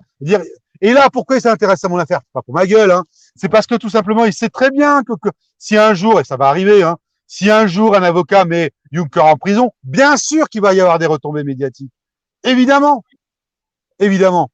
Surtout que c'est colossal, hein. Il n'y a pas que Juncker. Il y a Juncker, Bilgen, le famille Grand-Ducal. Derrière, il y a Valls. Il y aurait Hollande aussi. Il y aurait Édouard Philippe. Parce que ça a continué les actes criminels en France.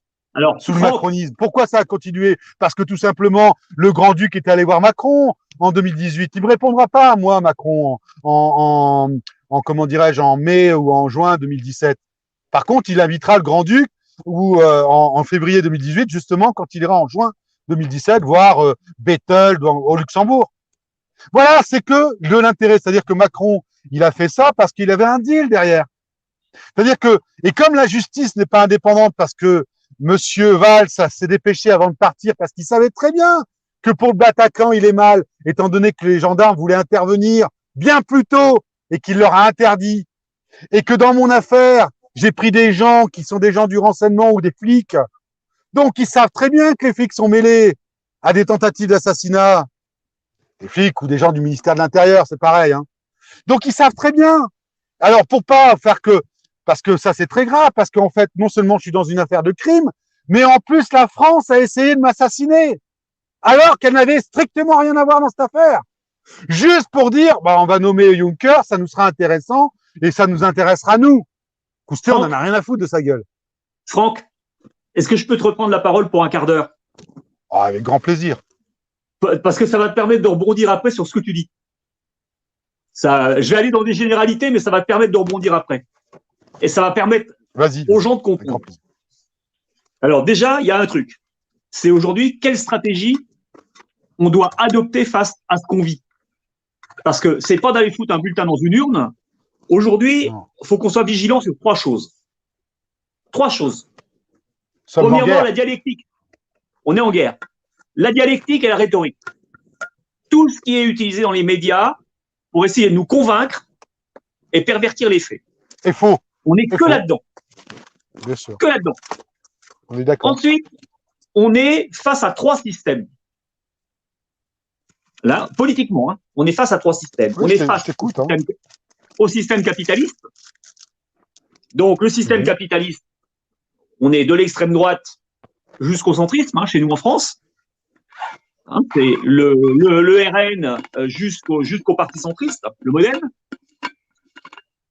qui entraîne quoi? Le libéralisme classique, l'ultralibéralisme, le néolibéralisme et l'ordolibéralisme, le libéralisme planifié. Ensuite, on a quoi? À côté de ça, on nous oppose le communisme. Les Américains après-guerre, ils ont monté des cellules anticommunistes. C'est quoi le communisme? C'est un capitalisme d'État. Le financier, il s'en fout, lui. Il s'en fout C'est ce qui se passe en ce moment. libéralisme. C'est ce qu'ils veulent faire. Je te coupe juste pour montrer que tout ce qu'on dit est actuel, c'est ce qu'on vit actuellement. Ouais. C'est-à-dire qu'en réalité, ce qu'ils veulent imposer par le NOM, c'est un capitalisme d'État où on te donnera une carte bleue et tu devras dépenser ton argent. Je l'ai vécu. On devra dépenser ton argent comme ils l'entendent. Moi, je voulais mettre de l'essence dans ma voiture. Ma carte bleue était démagnétisée. Donc, je le vis déjà. Quand je dis je vais faire le bouquin, c'est que tout ce que vous allez vivre, tout ce qu'on va vivre, parce que je me mets dans le groupe, hein, tout ce qu'on va vivre, c'est déjà en place. C'est-à-dire que comme je faisais chier le monde, il fallait pas que je me déplace parce que je prenais des contacts avec des avocats. Il fallait pas que je prenne un avocat. Il fallait pas que je puisse éventuellement aller dans tel ou tel coin pour rencontrer des gens. Donc, en réalité, pour te tuer socialement, on t'empêche de circuler. Donc, je ne pouvais pas prendre d'essence alors qu'il y avait de l'argent sur mon compte parce que on arrêtait la transaction. Donc, on me suivait et ensuite, on arrêtait la transaction électroniquement parce qu'on savait où je m'arrêtais dans les stations-service. Et ça veut dire que les centraux, les distributeurs centraux dans les stations-service étaient donc ça veut dire qu'il y a une intrusion dans ce système informatique pour ne pas donner suite à une demande donc au porteur de la carte bleue tel numéro. On y est déjà. Tout à fait. Alors, tu vois, excuse-moi, vas-y. Là-dedans, tu vois, donc tu as le système en clair de Marine Le Pen. Marine Le Pen, son père, il y avait quoi derrière? Il y avait une secte, la secte Moon. Je ne sais pas si tu te rappelles des liens entre le Front National et la secte Moon.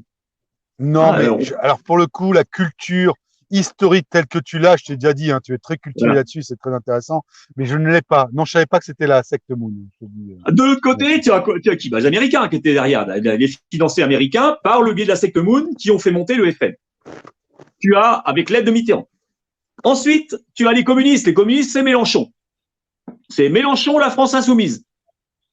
C'est pas mieux que ce qu'il y a de l'autre côté. C'est pas mieux.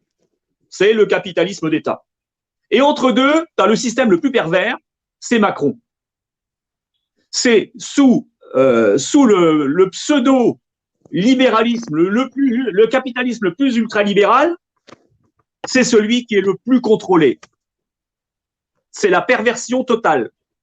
Ça, franchement, si vous voulez comprendre ça, récupérez-vous ce bouquin de Bouliane. C'est quoi? La société fabienne. Ah oui, oui, oui. Tout ça a été théorisé là-dedans. Vous comprendrez ce que vous avez en face de vous quand vous avez Mélenchon, quand vous avez le RN ou quand vous avez le Modem ou la Macronie. Vous comprendrez que de toute façon, on ne sortira pas de la merde où on est par les urnes. C'est mort. Aujourd'hui, comment on s'oppose au système? On l'a compris, je crois. Hein? Là, les gens sont en train de pavoiser parce que Mélenchon a gagné. Je rebondis là-dessus. Moi, je dis qu'en réalité, Mélenchon, ils ont très bien joué.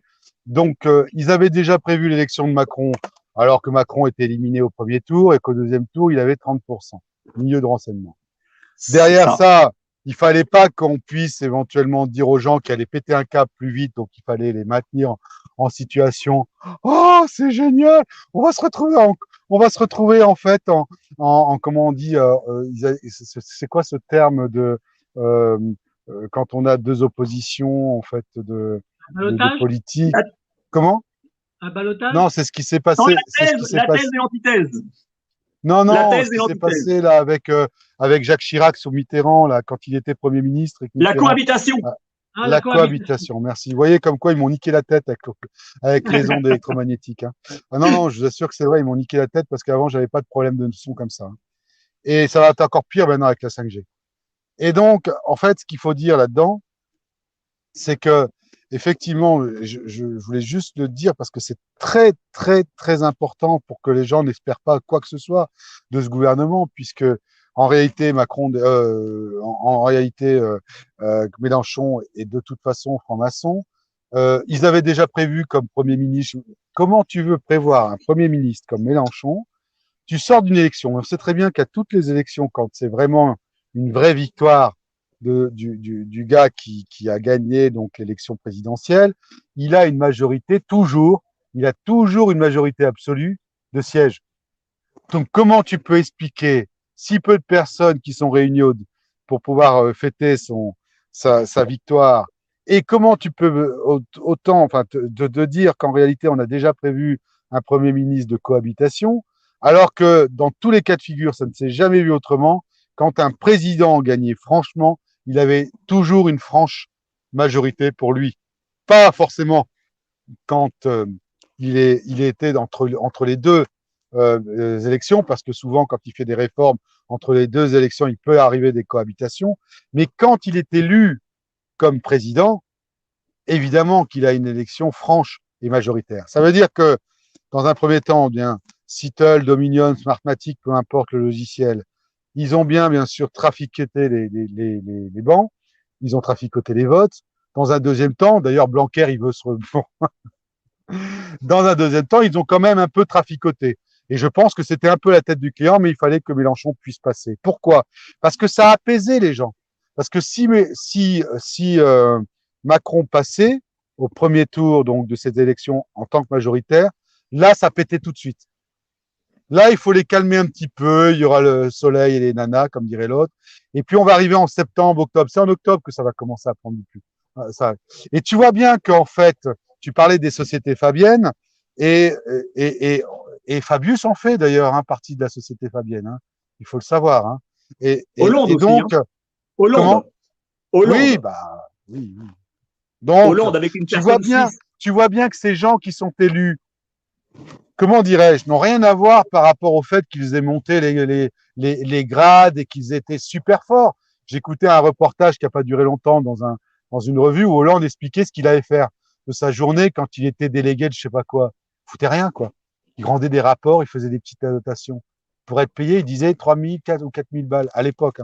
4 000 euros, je sais plus quoi. Donc, tu vois bien que ça n'a rien à voir. Et ça, d'ailleurs, il faut bien le préciser aux gens. Les gens qui sont aujourd'hui élus ne sortent pas de n'importe où.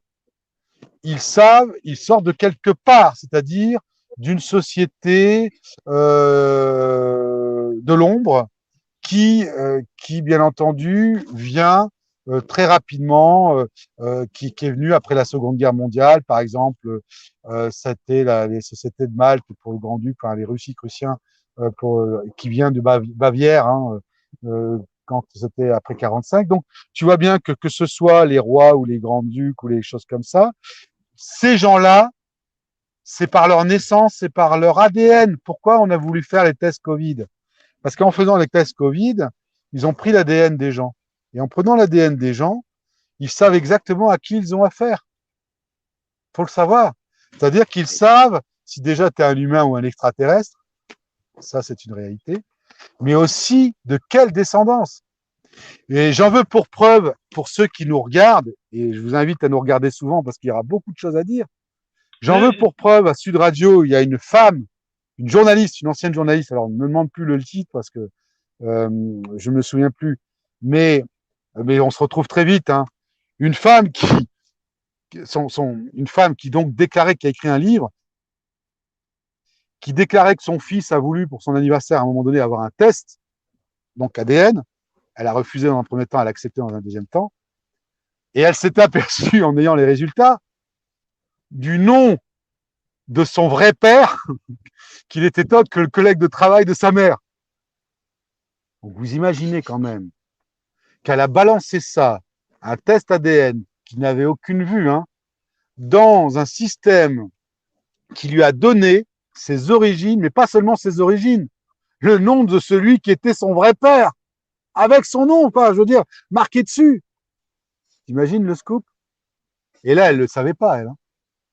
Bon, alors, j'ai rebondi. Donc voilà, alors, vous allez voilà rebondir, où mais... nous en sommes. C'est-à-dire que, je vais juste terminer pour te laisser la parole quand il le faut, mais juste pour dire que tout ce qui se passe au niveau de ces hommes incapables, ils sont incapables parce qu'on leur demande d'être incapables, mais ils suivent un plan depuis des dizaines et des centaines d'années et ils ne viennent pas de nulle part. S'ils ont été élus officiellement, c'est qu'on les a pris, on les a choisis parce qu'ils appartenaient à des vieilles sociétés ou des vieilles personnes, enfin des vieilles loges, des vieux trucs. Et il faut toujours se poser, que ce soit sur Sarko, Hollande, je savais pas qu'il faisait partie d'une société fabienne, mais ça ne m'étonne pas. Et c'était simplement, je recherchais d'où il venait, parce que je veux dire, un incapable aussi médiocre ne peut pas venir comme ça de nulle part. Il peut pas être élu président en disant on va le mettre président. Non, ils sont choisis en fonction, il faut le comprendre, en fonction de leur ADN. Et ni plus ni moins, et pas en fonction de leurs compétences ou de leur gradation dans leur loge ou dans la gradation de leur comment dirais-je de leur parti politique. Voilà, je vais me taire. Bon. Tous leurs ancêtres étaient fascistes. Alors, attends, Michel, je vais te donner un ordre, parce que oui. Il nous reste que 7 minutes, d'accord? Et je suis obligé de vous réinviter, parce que là, on va partir sur encore au moins 2 heures ou 3 heures et je peux pas, d'accord? Donc, allez, 7 minutes, on y go. Voilà, mais tu parleras des livres dont tu voulais faire la promotion, voilà. D'accord? T'inquiète. Non, mais pour rebondir sur ce que disait. Désolé si j'ai trop parti. Non, t'inquiète. Non. Tout ce que tu dis, je le valide. Et je vais expliquer. Tout par des croisades. Les croisades, les gens qui ont fait le business des croisades, qui sont venus, les sociétés génoises et autres, qui ont été dans le transport maritime et autres, ils ont rebondi après dans le commerce triangulaire, le commerce des esclaves. Ensuite, ça a été l'esclavage. Après l'esclavage, ça a été quoi? Ça a été le capitalisme industriel. C'est la modernisation qui a fait que ces gens-là, qui étaient des esclavagistes, sont devenus des capitaines d'industrie. La machine à vapeur, le métier à tisser. Ensuite, c'est là où tout s'est joué, tout. L'ingénierie sociale. Darwin, Freud, Bernays. Bernays, c'est le penseur du nazisme. Derrière ces gens-là, tu avais des financiers anglais et américains. Tu avais l'école de Francfort pour l'Allemagne, tu avais le Tavistock Clinic pour Londres, et tu avais la New School pour les États-Unis. C'est Bernays qui a construit la pensée du nazisme quand il a écrit son bouquin Propaganda. Ce sont les financiers anglais et américains qui ont porté Hitler au pouvoir. Ce sont les mêmes qui ont formé l'Europe. L'Europe que nous connaissons, c'est une Europe nazie. La guerre a été une aubaine pour tous les industriels et pour le patronat qui a collaboré avec les nazis. La finance et les services secrets, c'est eux qui, avec l'OSS, l'ancienne CIA, ont utilisé les nazis, qui n'étaient rien d'autre que des fascistes, pour monter des cellules clandestines en Europe. Dans tous les pays européens, comme ça se passe aujourd'hui en Ukraine, on a des cellules nazies dormantes. Tous les partis démocrates chrétiens, que ce soit l'Italie, Franck, que ce soit l'Allemagne, hein, le parti démocrate italien, il a été financé avec le Vatican, avec le Banco Ambrosiano, hein, et avec l'aide de la criminalité. Si tu vois la CDU en Allemagne, le parti de Madame Merkel, hein, ça a commencé avec Konrad Adenauer. La CDU a été financée par tout simplement l'argent spolié des nazis à l'aide du réseau Octogon, et c'est ce qui a financé le Parti démocrate chrétien allemand. Nous avons aujourd'hui une Europe nazie. D'ailleurs, on s'y est pas trompé, à la sortie de la guerre, qui est-ce qu'on a mis comme président de la Commission européenne? Walter Hallstein. Aujourd'hui, on a Madame Ursula von der Leyen. Quand tu fais la généalogie de Madame von der Leyen, tu retrouves la famille des Américains Latson, qui étaient qui? Des esclavagistes en Caroline du Sud. Des plantations de coton et 200 esclaves. C'était ça les origines de Madame von der Leyen. Cette personne, quand il y a eu la bande à Bader, et ça je pourrais en parler parce que moi je suis ami avec quelqu'un qui faisait partie de la bande à Bader, Hans Joachim Klein, qui habite à quelques kilomètres de chez moi. Hein, et quand il y a eu soi-disant le projet de s'en prendre à von der Leyen, hein, et s'est réfugié sous le nom de Rosa Latson, hein, en Angleterre. mais ses parents étaient esclavagistes. Ils étaient en Caroline du Sud. C'est des gens qui étaient impliqués dans la guerre de sécession. C'est là des gens qui étaient impliqués avec le Ku Klux Klan. Donc, qu'est-ce qu'on a fait à la sortie de la guerre? On a mis un nazi à la tête de l'ONU, Kurt Waldheim, et on en a mis un autre à l'OTAN, ça a été Adolf Hitler. L'Europe que nous connaissons aujourd'hui est une Europe nazie.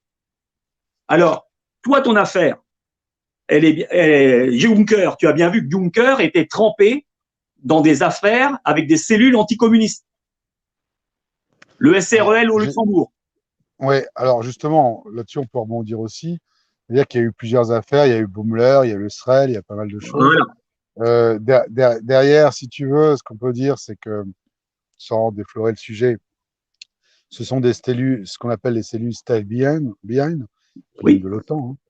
Et en fait, ce qu'on peut dire également derrière, c'est que Juncker, alors là, si tu veux, je ne voudrais pas non plus trahir un secret, mais beaucoup de journalistes se posaient, d'ailleurs un Allemand, des journalistes anglais cherchent une preuve comme quoi la famille Juncker serait liée également à ça.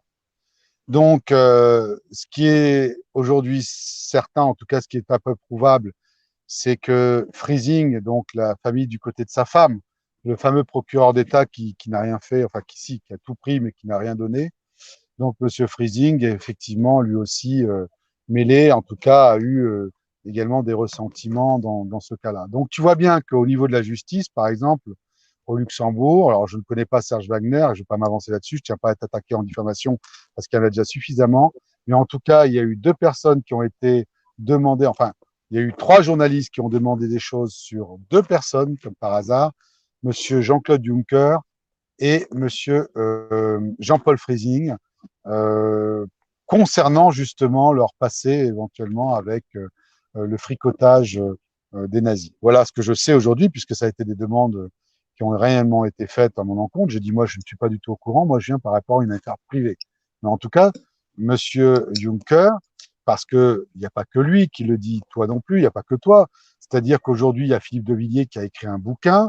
Il est allé dans une bibliothèque aux États-Unis où tout est su, comme quoi l'Europe est créée par des nazis, a été créée par des nazis.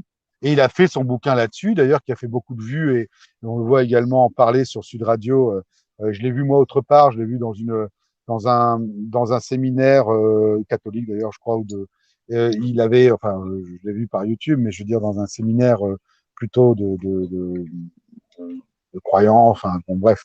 Et on voit bien qu'en fait, en fait, c'est le pire du pire, c'est-à-dire que on rend les gens tellement cons à la consommation, tellement cons avec les pubs à la con, avec les trucs, enfin, insoutenables, quoi. Ça casse pas 3 pattes à un canard.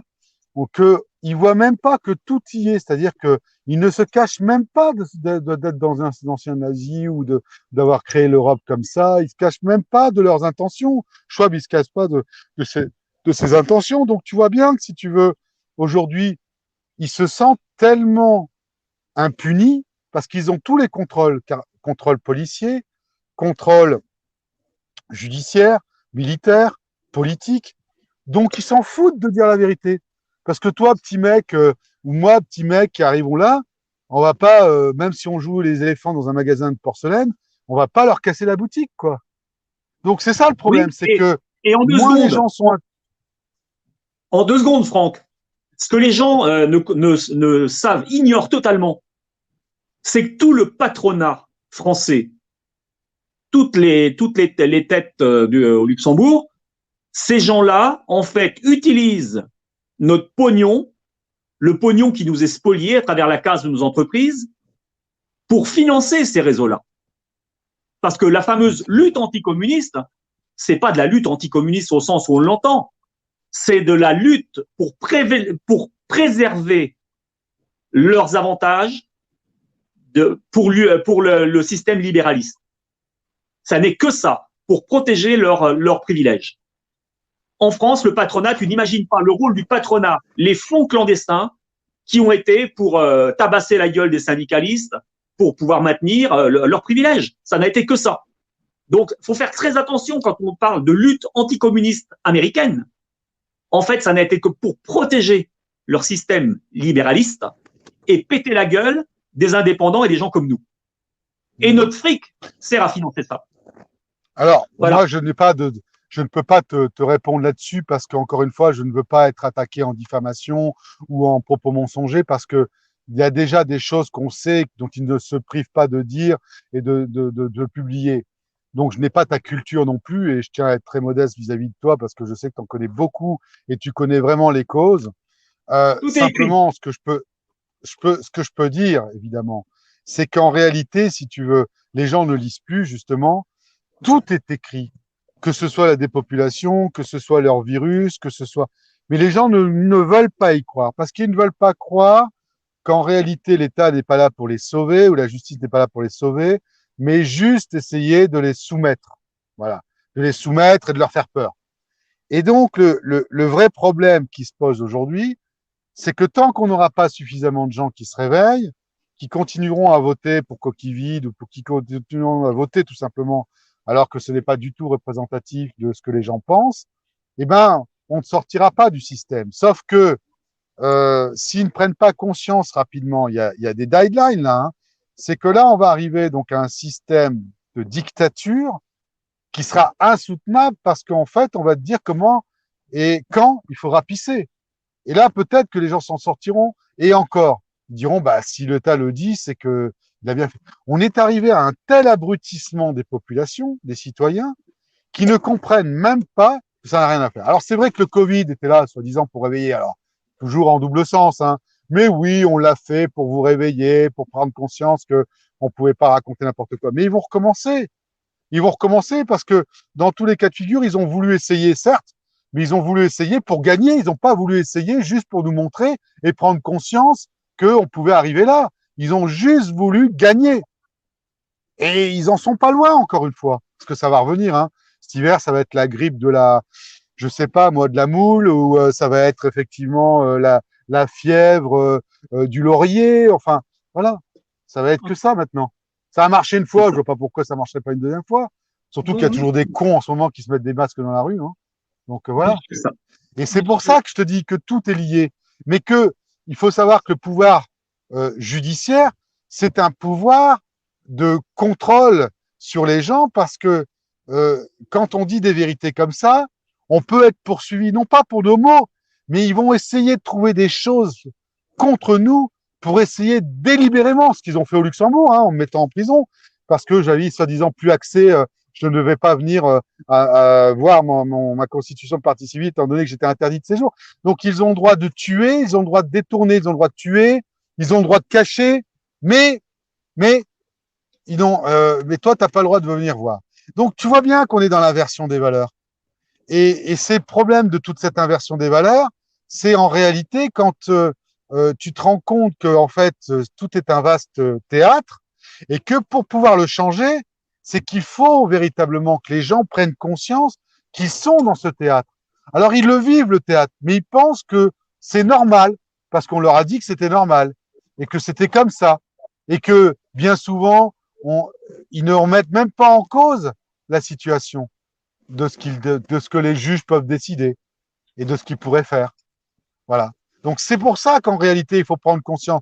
Et il faut travailler sur la justice. Parce que si on avait cette justice qui était issue du peuple et en choisissant les gens et en disant, voilà, le juge, il vient de telle origine, de telle chose, et il peut vous faire ça, mais il pourrait aussi vous faire ça. Bah, les gens ne voteraient pas forcément pour lui par rapport à des idées politiques, mais ils voteraient pour lui par rapport à ce qu'il est réellement, ou ce qu'il a fait même, ou ce qu'il n'a pas fait d'ailleurs. Et donc, on arriverait avec un corps de citoyens, on va dire, qui connaissent quand même un peu les choses, on arriverait à un rétablissement avec un pouvoir indépendant. Mais on veut surtout pas que le pouvoir soit indépendant. Parce que le jour où le pouvoir est indépendant, le pouvoir judiciaire, pardon, est indépendant, il en est fini de ces politiques. Et il en est fini de ces conneries-là. Et ils le veulent surtout pas. Donc, ces judiciaires, ces hommes et ces femmes, eux, ce qu'ils veulent, c'est comme tout le monde, vivre tranquille. Ils veulent élever leurs enfants, avoir de l'argent, avoir une maison. Et donc, en fait, on est dans la consommation parce que ils ont arrêté de lutter. Mais tout le monde a arrêté de lutter. Ceux qui luttent encore, c'est des gens comme moi parce qu'ils s'aperçoivent qu'on tourne en rond et que, bien entendu, les générations à venir ne vont pas, et parce que j'ai été bien sûr, parce que j'ai été aussi dans la précarité, donc j'ai pu constater, en le vivant, ce qui se passait réellement. Mais c'est surtout parce qu'on se rend compte que les dés sont pipés à ce moment-là. Jamais j'aurais dû être dans la précarité. Jamais j'aurais dû avoir des rendus de jugement comme ils ont rendu. Mais j'avais pas de bon avocat, j'avais pas de moyens, j'étais indépendant. J'en suis fier d'ailleurs. Hein. Ah, donc tu tombes. Comme toi, très certainement, Christophe. Comme toi, J'ai Michel. vécu tout ça, j'ai vécu tout ça. Donc, On a Ah tous oui. vécu, hein. On a tous vécu la même chose. Voilà, donc, j'ai vécu Oui. tout ça. Donc là, Parce qu'on n'était messieurs, pas groupés. On a la chance aujourd'hui d'avoir Internet et de pouvoir se grouper et de faire des petits et de venir avec tous ces petits pour dire ah non, ça suffit, alors, dégagez. justement, comme on a Internet, ce que je vous propose, moi, c'est de vous redonner un rendez-vous le mois prochain. Comme ça, on fait un autre épisode et on regarde où on est la situation. On fait un point d'orientation. Est-ce que ça vous conviendrait? Parce que là, Bien je sûr. dépasse mon timing depuis un moment déjà. D'accord? Non, mais il n'y a aucun souci, hein. D'accord? Puis c'est surtout, Est-ce que tu es d'accord aussi, Franck? Ah oui, oui, moi je suis complètement d'accord. D'accord. Faut même pas me Donc, demander. Mais moi, je veux des choses concrètes parce que je vais juste terminer par là parce que c'est intéressant. Je vais vous donner encore une petite info. À un moment donné, Karl Brusa voulait que je travaille pour lui. Puis comme j'étais toujours emmerdé par mon affaire, j'ai pas travaillé. J'ai travaillé beaucoup même. Travaillé des nuits entières pour lui. Et puis je lui ai pas rendu le travail parce que je suis filé sur mon autre travail. Je voulais faire un travail bien fait. J'ai pas fait un travail bien fait. Mais pour vous dire qu'on peut faire des changements. Mais très vite, je me suis rendu compte de tout ce qui était Fondation China, enfin tout ça, j'ai vu ça. Mais j'ai surtout vu un truc qui va vous faire rire et qui va vous faire rebondir sur le fait que, en sachant et en diffusant, plus on les montre au soleil, et plus, bien entendu, ils seront ils seront obligés de faire leur travail, voire ils seront obligés de faire la loi. J'en prends pour exemple Martin Blachier. Martin Blachier qui, dans un premier temps, pour l'histoire du Covid, a commencé à dire qu'il fallait vacciner tout le monde, que c'était obligatoire, qu'il fallait chercher les gens. Donc, un discours très dur. Vous vous souvenez de ça? Ouais, il a changé.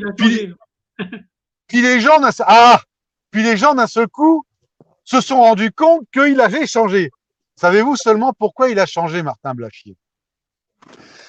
Parce que j'avais découvert, et vous pouvez vérifier, hein, vous vérifierez après la fin de l'émission, et tout le monde, tous ceux qui nous regardent, vérifieront, j'espère. Et désolé s'il y a du soleil, si je suis dans ma bagnole, tout ça. J'ai voulu répondre immédiatement, mais bon, voilà, je voulais quand même faire un petit aparté, mais je vais répondre à l'essentiel. Martin Blachier a changé parce que, dans le cadre de mes recherches, j'ai récupéré une information très importante. Et vous allez comprendre.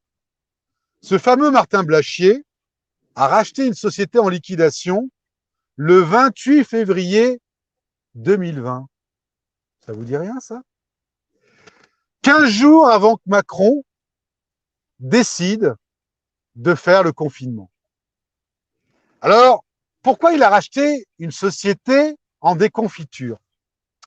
Parce qu'il a eu une information comme quoi il ne pouvait pas facturer sur sa société d'analyse, voilà. Hein. Donc, il fallait une société de communication. Vous regarderez. Elle s'appelle Digimed. D-I-G-I-M-E-D. Digimed a été racheté d'une société en liquidation le 28 février 2020, 15 jours avant le confinement, parce que M. Blachier avait déjà l'intention de facturer. Il savait déjà que BFM allait l'appeler pour facturer. Et à partir de ce moment-là, j'ai commencé à le diffuser sur mon Twitter. D'ailleurs, Pierre Jovanovic, qui me suivait, parce que depuis, ils m'ont arrêté mon Twitter. Je suis sur G2TR, hein, je vous le dis, parce que Twitter, c'est fini pour moi. Et donc, quand il a commencé à ouvrir sa grande gueule, Martin Blachier, je lui ai renvoyé le mail avec sa constitution. Pourquoi avez-vous constitué? D'ailleurs, je pense que derrière, il y avait des trolls avec les services de police qui ont dû se rendre compte que Blachier avait acheté une société en liquidation, une société de communication, pour pouvoir facturer ses allées et venues chez BFM TV. Quand il s'en est rendu compte, il a tout arrêté. Il a arrêté non tellement sa société, mais il a arrêté de dire des conneries parce qu'il savait très bien que là, ça allait aller au pénal.